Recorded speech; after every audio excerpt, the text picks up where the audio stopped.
লিখেছেন, নামাজ এবং নামাজের বাইরে মাঝে মাঝে মনে হয় পায়ুপথ দিয়ে কিছু বের হচ্ছে, কিন্তু কোনো চাপ সৃষ্টি হয় না, এটি কি পুনরায় উজু করতে হবে?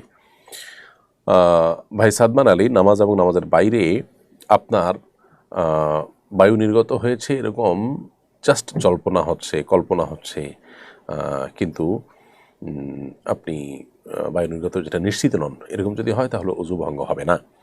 কারণ হলো নবী সাল্লাল্লাহু আলাইহি সাল্লাম স্পষ্টভাবে আমাদেরকে এই জাতীয় ওয়াসওয়াসা বা মনের কুমন্ত্রণা এটাকে এড়িয়ে যাওয়ার জন্য নির্দেশনা দিয়েছেন।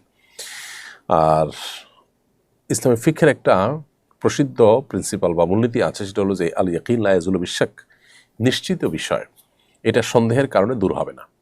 আমরা যখন অজু করেছি, পবিত্র আছে এটা নিশ্চিত, তাহলে শুধুমাত্র ওয়াসওয়াসার ভিত্তিতে, শুধুমাত্র সংশয়ের ভিত্তিতে অজু চলে গেছে এটা সাব্যস্ত হবে না।